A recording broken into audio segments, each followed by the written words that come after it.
When the Wright Amendment restrictions for flights out of Dallas's Love Field are lifted next week, Southwest Airlines is going to be changing. ABC 7's Pilar Arias joins us live to explain. Pilar? Rick, in 1979, Congress passed the Wright Amendment. That meant Southwest Airlines couldn't fly outside of Texas from Love Field in Dallas unless flights were going to neighboring states. That brought many travelers here to El Paso as they connected flights to go across the country. In 2006, the law was repealed but wouldn't be lifted for another 8 years. And here we are, 8 years later, and on October 13th, Southwest Airlines will be able to offer many more nonstop flights out of Love Field.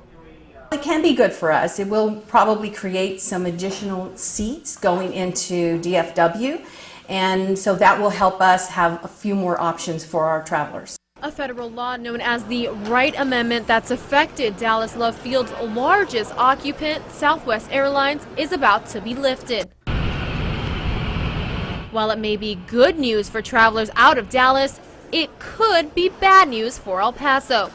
When the Wright Amendment was in place, those flying had to pit stop in Texas cities before going on to states other than Louisiana, Oklahoma, Arkansas, and New Mexico. Now that a lot of travelers won't be pit stopping here at El Paso International Airport, that could mean less money for stores and restaurants at the airport. I kind of like it the way it was. I think Southwest was a good regional airline, and I kind of liked it staying within Texas. Texas is big enough to take care of its own airline. That leaves El Paso International Airport scrambling to get more airlines, but more importantly, more destinations. What we need to put together, and we are working on that now, is a very strong incentive package that's attractive to an airline.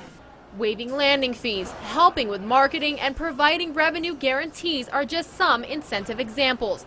The Borderplex Alliance is trying to help that initiative and recently conducted a business travel survey that showed the top 5 traveled cities from El Paso are Washington, D.C., Chicago, New York City, San Diego, and Detroit. The repeal means there will be fewer nonstop flights leaving El Paso. Take a look. There will now only be 4 flights to Dallas Love Field compared to 6 now. 2 to Las Vegas versus the 3 a day now. 2 to San Antonio, down from the current number of 3, and 4 to Phoenix daily versus 5 now. That means 5 fewer flights from Southwest a day leaving El Paso, which will likely mean less travelers here at the airport. Back to you. A lot of people that travel to a lot of those cities, that's not a good situation. All right, Pilar, thank you.